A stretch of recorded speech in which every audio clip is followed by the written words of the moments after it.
howdy, oh everyone, Lost City here. We're back in action for more of everything of this. That's right, I got my car back completely. The window's all good, and it's, yeah, pretty much all fine now, kinda. I still need to do like one little thing where I get like the little lock fixed and everything, but we're finally good on that now. I'm just like, that stress is finally over. But it is really hot in my car, and I really wish that I was able to record this sooner, but I was not able to, and we only have so much sunlight available, so you will probably see a lot of sweat coming from me. That's usually what happens. This is a really bad hot box. I don't like it indeed. I need to get like the air conditioner working here or something. Anyway, I do want to talk about something that's kind of been inkling on me over and over again, and that's my father, essentially. I've been having a lot of more things coming up and a lot more things that are reminding me of him, and well, I'm kind of inside the belly of the beast, as it were. This is my father's car. So there's that, and the whole entire bit with him dying and everything definitely has a lot of, how to say, like, things with this car and everything, and there's a lot of thoughts to it in particular, but one thing I will say for sure is that I don't know how my father would have reacted to a lot of things when it comes to this actual like car. I'm sorry, not car, transitioning and whatnot, but I know he loved me, and that is definitely the utmost important thing. It was one of the last things he actually said to me was that he loved me. And a lot of people actually don't get that. They don't get that kind of closure. I did. I got that closure. There was a lot of bit supernaturally events that went on when his death happened. So there's a lot of like ominous warning signs and everything that you would see after the fact. And him saying that he loved me meant a whole lot to me when it finally happened, when the thing actually finally happened and he was gone. I was having a bit of a strange relationship with my father at the time. He was becoming more and more agitated as things went along, and for the most part, he wasn't feeling himself to a certain degree. He wasn't as loving, he wasn't as patient as he usually was. And for the most part, he was kind of losing it to a lot of degrees. I don't know why that was in particular, if it was just stress or something else in particular. But suffice to say, I was learning at the time that I was trans. And I was learning a pretty hard fact that I would have to eventually come and talk to him one day and do all that stuff. But I just didn't know how to do it. And I didn't know how to like get things going and everything, but he was definitely agitating me, and it pretty much got to the point where we weren't having a good relationship. So when that happened, like I kept trying to like bury the hatchet, trying to do all this and that, and it wasn't really working. Then the day before he dies, he essentially tries to drive this car. When he drives this car, he actually hits the side of the road, driveway park area, and he just completely damages it, which is a bit ironic because we literally just got that fixed right then and there. And when that happened, he kind of like woke up, and he was just like driving back up, and well, there wasn't a lot of good stuff with the car inside, let's just say that much. But he was definitely wasn't feeling himself that day. So suffice to say, considering what happened and whatnot,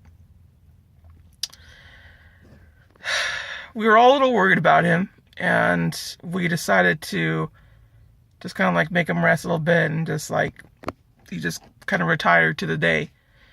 At night, he started making a lot of phone calls to various friends of his and whatnot, and just saying how much he loved him and whatnot. And then eventually it got to the point at the night where he called me, and we had a nice little talk and everything, and pretty much at the end of it, he like brought my dog in, and we got to play with the dog, and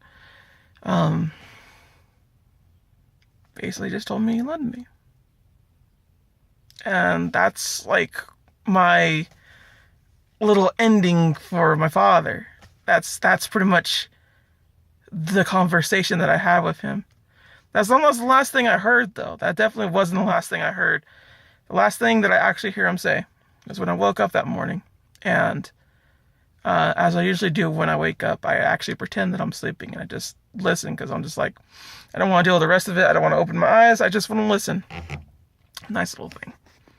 So when I do that, I hear him talk about cremation and all this stuff with my Nana, and how she's going to like go to the store and everything will be fine and all this and that. And that's pretty much it. That's the whole thing. Do I think that he would have been supportive of my transitioning?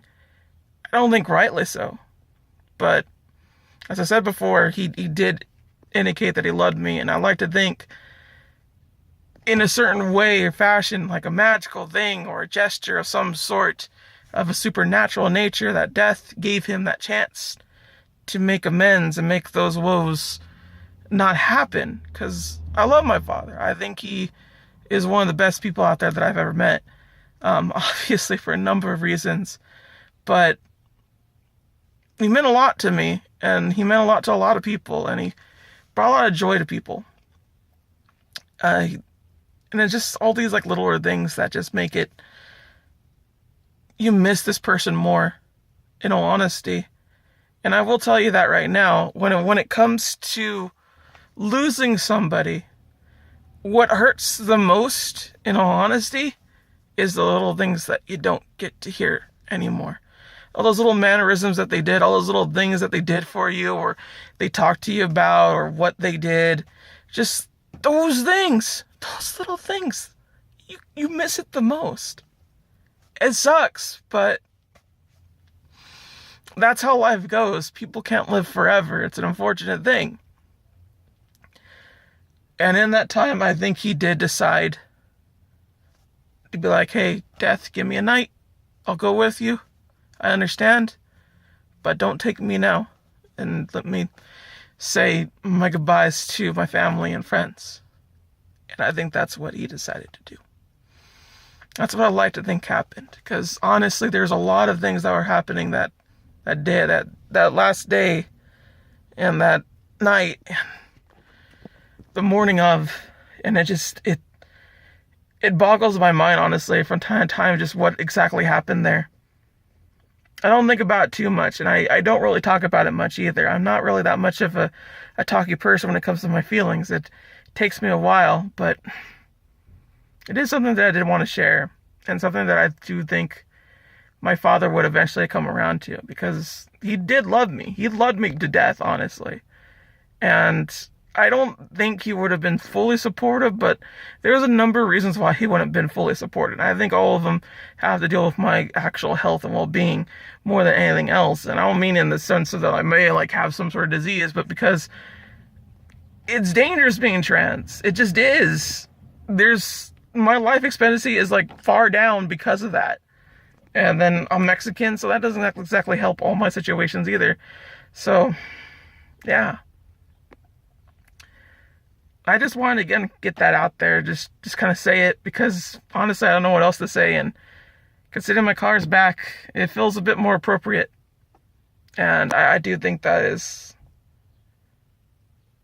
a bit magical that this car is this way. I'm probably going to spend a lot of tears on this car just when it finally gets in commission, and I don't even realize it.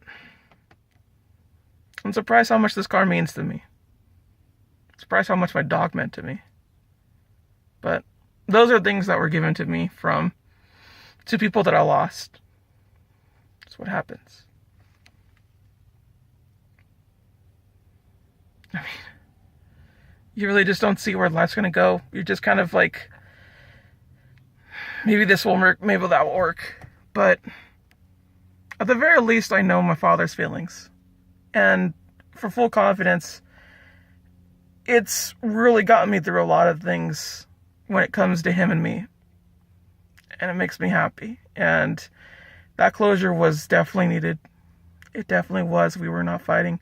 We're fighting, but we weren't fighting, and we're having a rough patch with it. And just like to end it there would have sucked so hard.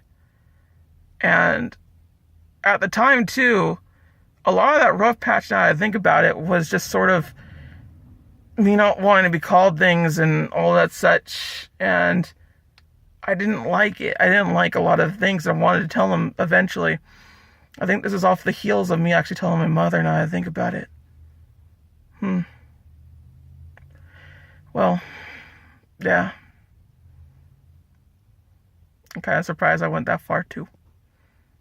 Thank you all for watching. I'll try to be more cheerful and hopeful and such next time when I'm not in a hot box. Sayonara. Bye-bye.